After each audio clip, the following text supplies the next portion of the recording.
विराट का सभी reporters interview लेना चाहते थे। निधि उस लड़के को देखने जा ही रही थी कि तभी निधि के मोबाइल पर नोटिफिकेशन आने की वॉइस रिंग हुई। जैसे ही निधि ने वो नोटिफिकेशन देखी तो उसे और भी ज्यादा शॉक लगा। निधि की पॉपुलैरिटी जो हमेशा फर्स्ट रैंक पर होती थी, पर उस नोटिफिकेशन में उसे पता चला कि वो थर्ड रैंक पर आ गई है। सेकंड रैंक पर ड्यूक नाम का लड़का है और फर्स्ट रैंक पर विराट है। निधि के साथ इससे पहले ऐसा कभी नहीं हुआ। उसने अपने आप को नॉर्मल किया और विराट को देखने की इच्छा से वो एवोल्यूशन सेंटर में आगे की तरफ बढ़ गई। उसकी पॉपुलैरिटी की वजह से उसे हर कोई जानता था। वैसे भी उसे मिलिट्री में 5 स्टार मिले थे। इसका मतलब वो रैंक 5th की ऑफिसर थी जिसकी काउंटिंग बेस्ट ऑफिसर्स में होती थी। इसलिए उसे किसी ने भी नहीं रोका। वो गार्ड भी वहां पर नहीं था। निधि सीधे उस वाइट रूम को खोलकर अंदर चली गई। निधि ने देखा कि एक उसी की उम्र का हैंडसम लड़का उस रूम में दीवार पर टेक लगाए वहां खड़ा है। उसे देखते ही निधि की धड़कन अचानक से बढ़ गई। ये ही फीलिंग उसे ड्यूक से मिलने पर हुई थी। उसे ड्यूक से मिले 1 महीने के आसपास का समय हो गया था। निधि सोच रही थी कि ऐसा कैसे हो सकता है, कहीं ये ही ड्यूक तो नहीं है। निधि को उस पर शक हो रहा था। निधि की नजरें तो उसके ऊपर से हटने का नाम ही नहीं ले रही थी। निधि तो बस विराट को देखे ही जा रही थी। विराट ने उसे देखकर कहा, तुम यहां। इतना सुनते ही निधि का शक उस पर और बढ़ गया। निधि ने उससे पूछा, क्या मैं तुमसे पहले भी कहीं मिली हूं? तभी विराट ने अपनी बात बदलते हुए कहा कि मेरा मतलब है कि राइडन ग्रह की बेस्ट एरिस्टोक्रेट मेरे सामने खड़ी है। आपको भला कौन नहीं जानता? निधि ने कहा। अच्छा जी, बात घुमाना तो कोई तुमसे सीखे। तुम वो तो बिल्कुल हो जो तुम दिखते हो। विराट को उसकी बात तो समझ आ गई थी, पर वो सिर खुजाने की एक्टिंग करते हुए बोला, मिस निधि में कुछ समझा नहीं। अभी निधि पाठक उससे कुछ कहने ही वाली थी कि उसकी नजर विराट के हाथ में पहने उस ब्लैक शाइनिंग ब्रेसलेट पर गई। वह 100% श्योर हो गई कि ये लड़का ही ड्यूक है। निधि ने कहा, यह आपका ब्रेसलेट काफी यूनिक है, आप बता सकते हो ये कहां पर मिलेगा? विराट ने कहा, यह मेरा नहीं है। निधि में उसे ऐसे घूर कर देखा जैसे पूछ रही हो तो फिर किसका है? विराट ने आगे कहा, कल पृथ्वी ग्रह पर व्हाइट आर्मर पहने लड़के ने मुझे एक बीस्ट से बचाया था। उसके जाने के बाद जब मैं भी वहां से निकल रहा था, तभी ये ब्रेसलेट मुझे वहां नीचे पड़ा हुआ मिला था। निधि के चेहरे पर हल्की सी मुस्कान थी। निधि ने मन ही मन अपने आप से कहा, कोई कहानी बनाना तो इससे सीखे। विराट उसके चेहरे की मुस्कुराहट देखकर ये तो समझ गया था कि मिस निधि अभी तक उसकी बात से कन्विंस नहीं हुई है, पर वो कुछ नहीं कर सकता था। उसके दिल की धड़कन काफी ज्यादा बढ़ गई थी। निधि की मुस्कान सीधे विराट के दिल पर वार कर रही थी। उसका मन तो कर रहा था कि वो कसकर निधि को बाहों में भर ले, पर ऐसा हो नहीं सकता था। दूसरी तरफ निधि का भी यही हाल था। दोनों के दिल एक दूसरे के लिए धड़क रहे थे। दोनों एक दूसरे के लिए कुछ अलग ही एहसास फील कर रहे थे। निधि ने उससे कहा कि क्या मुझे तुम्हारा कॉन्टैक्ट नंबर मिल सकता है? विराट ने उसे अपना कॉन्टैक्ट ने दे दिया और कहा, अभी मेरा मोबाइल मेरी फैमिली के पास है। निधि समझ गई थी कि वो कहना क्या चाहता है। निधि ने आगे कहा, तुम्हारा नाम क्या है? वैसे तो उसे विराट का नाम पता चल गया था, पर पता नहीं उसका मन विराट की तरफ क्यों खिंचा जा रहा था। ये बात वो खुद भी समझ नहीं पा रही थी। उसने कहा, मेरा नाम विराट है। उसके बाद विराट ने कहा, अगर तुम कल फ्री हो तो क्या हम कहीं घूमने चल सकते हैं? वैसे तो विराट उससे खाने के लिए भी पूछ सकता था, पर राइडन ग्रह पर खाना इतना महंगा था कि मिडिल क्लास फैमिली इसे अफोर्ड नहीं कर सकती थी। मिडिल क्लास फैमिली को न्यूट्रिशन टैबलेट से ही काम चलाना पड़ता था। निधि ने कहा, जब भी फ्री होंगी मैं तुम्हारे पास कॉल कर दूंगी। इतना कहकर मिस निधि वहां से निकल गई अपना टेस्ट पूरा करने के लिए। ट्रेनर से मिलिट्री के हायर ऑफिसर्स ने कहा, उसे अभी जाने दो और उसके बारे में सब कुछ पता करो। ट्रेनर ने व्हाइट रूम में जाकर कहा, मिस्टर विराट, अब आप जा सकते हैं। जैसे ही विराट वहां से निकलकर एग्जिट की तरफ बढ़ा तो वहां वेटिंग रूम में उसे कुछ जाने पहचाने चेहरे दिखाई दिया। वो भागकर स्वाति के गले लग गया। स्वाति और वैदिका दोनों विराट को देखकर बहुत ही भावुक हो गईं। उनके आंखों से आंसू छलक आए। सन्नी ने मजाका करते हुए कहा, ओह हो, ये टिपिकल फैमिली ड्रामा। सन्नी की बात सुन स्वाति ने अपने आंसू पोंछते हुए कहा, तू घर चल, तुझे मैं एक्शन ड्रामा दिखाती हूं। सनी ने कहा, आंटी मैं तो मजाक कर रहा था। सभी स्वाति की एक्शन ड्रामा वाली बात सुनकर हंस पड़े थे। उसके बाद सभी घर के लिए निकल गए थी। आज स्वाति बहुत खुश थी, उसका बेटा जो वापस आ गया था। सभी घर पहुंच गए थे। सन्नी ने सभी को आज की न्यूज मोबाइल पर चलाते हुए दिखाई। अपने बेटे के बारे में सुनकर स्वाति को उस पर बहुत गर्व हुआ।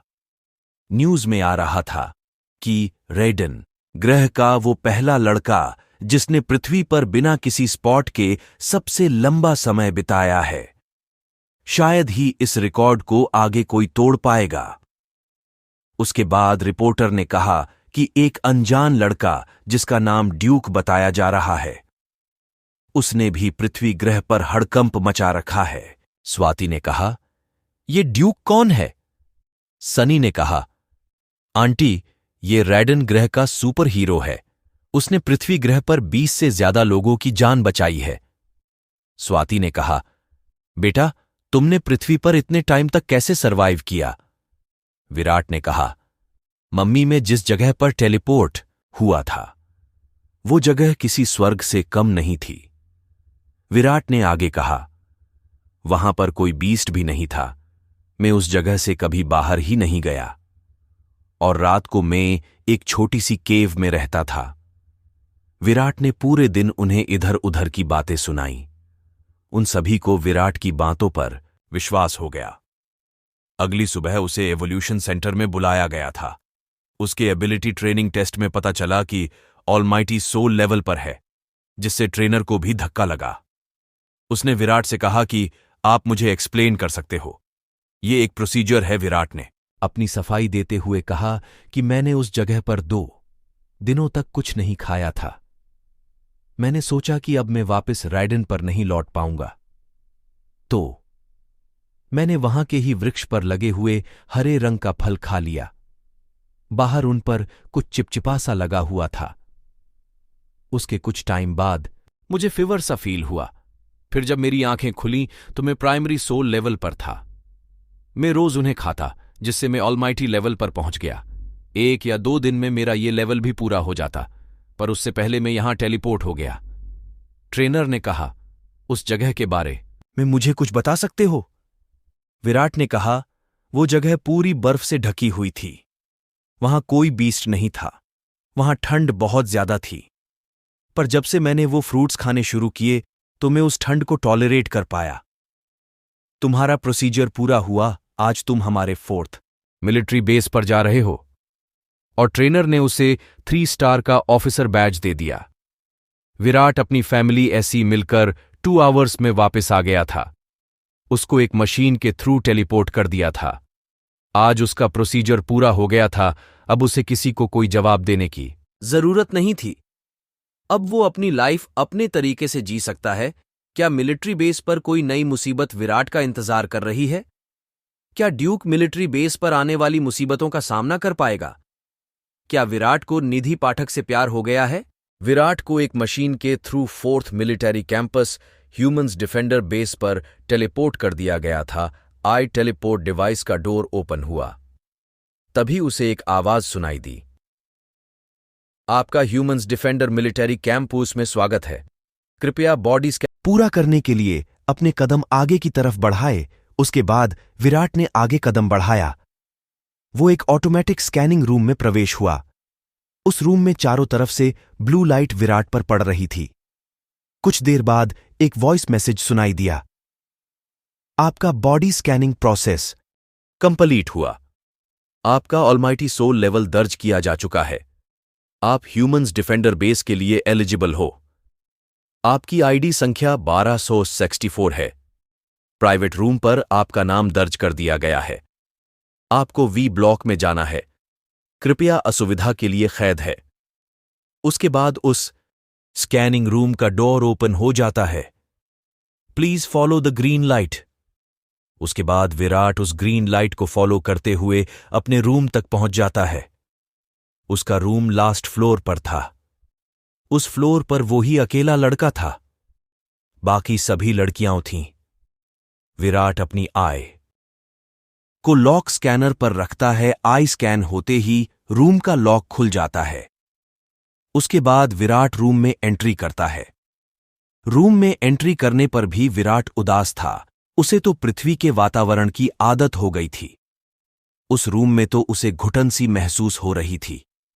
उसने अपना सामान रूम में रखा और रूम को लॉक करके बाहर निकल गया।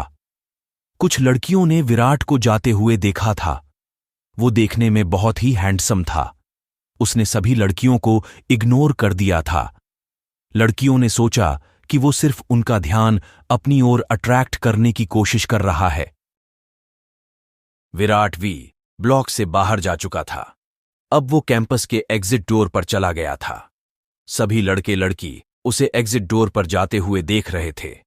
वो आपस में बात कर रहे थे। ये लड़का पागल तो नहीं हो गया है जो अकेले ही बाहर जा रहा है। इसे शायद कुछ ज्यादा ही जल्दी है मरने की। छोड़ो हमें। क्या वैसे भी यहां सब अपनी मर्जी के मालिक हैं। विराट अपनी आई डोर पर स्कैन करता है। उसके बाद बाहर चला जाता है। अब तो सबको यकीन हो गया था कि ये कोई पागल ही था। ये खबर पूरे कैंपस में फैल गई थी। विराट ने एलिस से कहा, वाह कैसा लग रहा है। एलिस ने कहा, जैसा आपको लग रहा है। विराट समझ गया कि एलिस की कोई भी बात कभी सीधी नहीं हो सकती। विराट को कैंपस से बाहर निकलकर बहुत अच्छा फील हो रहा था। वो आगे जंगल की तरफ बढ़ गया। उसे कैंपस से बाहर निकले 1 आवर्स से ज्यादा हो गया था। विराट ने उस स्पाइडर बीस्ट को निकाला और अपने इवोल्यूशन टाइप को चेंज करके वो एप्नी ड्यूक वाले अवतार में आ गया था। अपनी एनर्जी लाइट से विराट ने उस स्पाइडर बीस्ट की बॉडी को जलाना शुरू कर दिया था। कुछ टाइम बाद वेपन में बदलने लगा। कुछ टाइम बाद वो स्पाइडर रेड और ब्लैक कलर की एक मजबूत तलवार में कन्वर्ट गई थी। विराट ने दोबारा अपनी बॉडी का एवोल्यूशन टाइप चेंज कर लिया था। विराट ने उसे अपने हाथ में लेकर एक वृक्ष पर हमला किया। उस तलवार के एक ही प्रहार से उस वृक्ष का इतना मोटा तना 2 टुकड़ों में कटकर नीचे गिर गया। विराट ऑलमाइटी लेवल पर होते हुए भी उस वाइसकाउंट स्पाइडर तलवार की पावर देखकर शॉक था। उसने उस तलवार को स्टोरेज ऑब्जेक्ट में रख दिया। विराट की एनर्जी काफी हद तक ड्रेन हो गई थी, इसलिए विराट एक वृक्ष के नीचे बैठकर आराम करते करते फ्रूट्स खा रहा था। कुछ टाइम बीतने के बाद अब उसे अच्छा लग रहा था। तभी उसके कानों में किसी की आवाज सुनाई दी। वो एक बीस्ट की दहाड़ की आवाज थी। विराट ने भी उसी दिशा में भागना शुरू कर दिया। कुछ दूर जाकर उसने देखा कि कुछ से लड़ रही थी। उसका सिर तो उसका टाइगर का था और उसका धड़ भैंसे का था। वो हाफ टाइगर बीस्ट करीब 5 मीटर लंबा था। एलिस ने कहा, ये बीस्ट डिवाइन सोल लेवल पर है। ये लड़कियां इस सकती है। अगर लड़ाई कुछ देर और चली, इन लड़कियों की पूरी एनर्जी ड्रेन हो चुकी है। विराट ने एलिस से कहा कि उस बीस्ट को ह्यूमन बॉडी एवोल्यूशन से मारने के कितने % चांस है। एलिस ने कहा, तुम्हारे ऑलमाइटी लेवल की पावर बाकी ह्यूमंस के मुकाबले ज्यादा है। तुम अपनी पावर और माइंड एबिलिटी से उसे बड़े आराम से मार सकते हो। बस फिर क्या था, विराट तो हमला करने के लिए रेडी था। अब उन सभी लड़कियों की हिम्मत जवाब दे गई थी। वो बीस्ट मौका देखकर एक लड़की पर झपटा। उस लड़की की तो सांसें चलना ही बंद हो गई थी। सभी लड़कियां अपने टीममेट्स को आंखों के सामने मरता देख रही थीं। पर वो कुछ कर नहीं पा रही थी। उसने उस लड़की को मारने के लिए अपना जबड़ा खोला ही था कि तभी किसी की जोरदार आवाज उस बीस्ट के कानों में पड़ी। विराट ने अपनी तलवार नहीं निकाली थी, वो उसे ड्यूक के लिए अच्छी लग रही थी। विराट ने दौड़ते हुए कहा, अपनी तलवार फेंको। तभी उस टीम की लीडर ने बड़ी फुर्ती से अपने हाथ में पकड़ी तलवार विराट की तरफ उछाल दी। विराट ने उस तलवार को जंप करके हवा में ही पकड़ लिया। विराट ने लड़कियों से कहा कि जोर से चिल्लाओ। वो बीस्ट उस लड़की को खाने ही वाला था कि तभी उन लड़कियों की तेज शोर करने की वजह से उसका ध्यान भटक गया, और ध्यान भटकने की वजह से जैसे ही वो बीआस्ट पीछे घुमा, वो बड़ी सी तलवार उसकी एक आंख को चीरती हुई उसके दिमाग में पूरी घुस गई। वो बीस्ट कुछ देर तो वही खड़ा रहा, फिर एकदम से धम्म की आवाज के साथ जमीन पर गिर पड़ा। सारी लड़कियां बड़ी हैरानी से उस लड़के को देख रही थीं। सभी ने उस लड़के की चालाकी को बड़े ध्यान से देखा था। उस लड़की ने तो आज मौत को बहुत करीब से देखा था। वो अभी भी सदमे में थी। कुछ देर तो उसे विश्वास ही नहीं हुआ कि वो जिंदा भी है। इन लड़कियों की टीम उस कैंपस में टॉप 3 की लिस्ट में थी। इन्होंने आज तक किसी भी लड़के की मदद नहीं ली थी, पर आज सिचुएशन कुछ और थी। वे लड़कियां ये ही सोच रही थीं कि अब वो लड़का उन्हें बचाकर अपने आप को कुछ ज्यादा ही अपने आप को हीरो न समझने लगे और उनके सामने ज्यादा ही शो ऑफ करेगा, और इतनी मेहनत के बाद भी उन्हें कुछ हासिल नहीं होगा। वो लड़का तो इस बीस्ट पर अपना ही हक़ जमाएगा, वो किसी और को क्यों अपनी मेहनत का फल देगा। लड़कियां ये सोच ही रही थीं। तभी विराट सीधा लीडर के पास गया और तलवार देकर उसने लीडर से कहा, थैंक यू मुझ पर विश्वास दिखाने के लिए। इतना कहकर वो वहां से जाने लगा। तभी उस लीडर ने कहा, तुम अपना बीस्ट तो यहीं भूल गए। विराट ने रुक कर कहा, नहीं है, ये तुम सभी की मेहनत का फल है। सभी लड़कियों ने उसके बारे में क्या सोचा था और वो क्या निकला। अब लीडर भी अपनी सोच पर शर्मिंदा थी। लीडर ने उससे पूछा, तुम्हारा नाम क्या है? उस लड़के ने कहा, मेरा नाम विराट है। बढ़ गया। वो लड़कियां तो विराट को देखती रह गई। उस लीडर का नाम वाणी था। रश्मि ने अपनी साथियों से कहा, मैंने आज तक अपनी लाइफ में ऐसा लड़का नहीं देखा जिसे ना तो हम में कोई इंटरेस्ट था ना ही उस थे। वाणी ने कहा, उसने अपना नाम विराट बताया था। वो हमारे ही वी ब्लॉक में होगा, पता करो उसके बारे में, मुझे उसकी सारी डिटेल चाहिए। सभी लड़कियां उस बीस्ट्स के 5 हिस्से करके उन्हें वहां से लेकर निकल जाती हैं। वही विराट तो अपनी मस्ती में मस्त उस घने जंगल में आगे ही बढ़े जा रहा था।